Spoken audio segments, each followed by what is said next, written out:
It is so very cold in Warsaw at the beginning of 1989. Something big is going to happen. Something big politically. We all know this. And I have to go to the airport.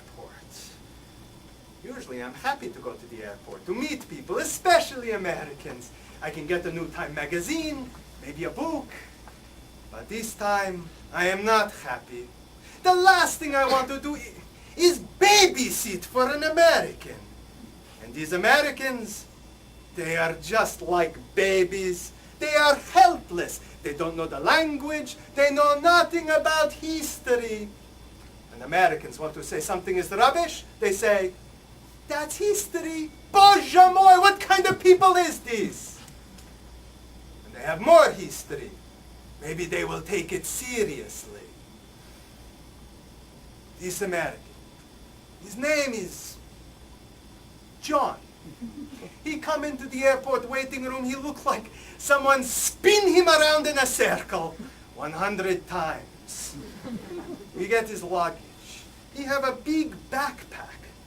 He look at this backpack like maybe it is not his backpack. Is something wrong, I ask him? Oh, well, I had a sleeping bag, he says. It was attached to the bottom. We look around the luggage carousel. No sleeping bag. It's okay, he says. It was just a cheap sleeping bag. No, it was not just a cheap sleeping bag. Really, I can get another one. No, we make a complaint. Oh, we don't have to do that. Yes, we make a complaint right now. He looked like I just slapped his face. I stepped closer. This will be his first lesson. We not let them push us around, I tell him. We resist. We resist until we not have to resist any longer. We wait on a long line at the airport complaint desk. This is Poland. There are a lot of complaints. We wait 1 hour plus 15 minutes. This is Poland. You must get used to long lines. Finally, we talk to stupid official. This is Poland.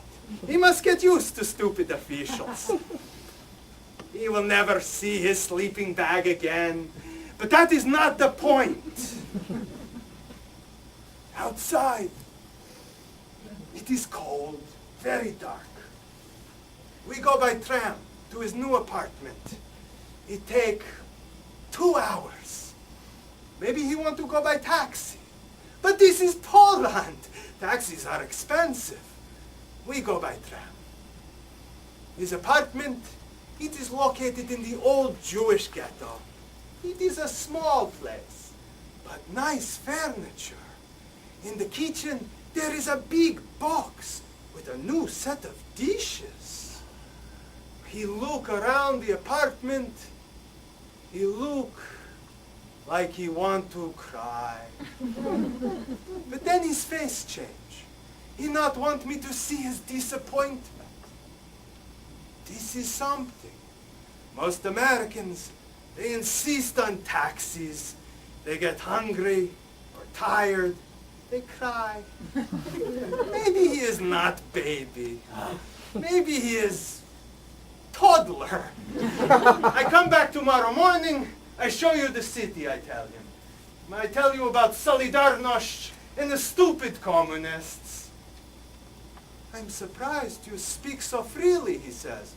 Isn't this still a communist country? It is time for his second lesson. It is late. You look a little tired, maybe even sick. But I want him to remember this. It is important to live as if, I tell him, as if this is a democracy. He looked confused. If we live as if this is a democracy, if enough of us in Poland live as if this is a democracy, then one day we will wake up and we will be living in a democracy.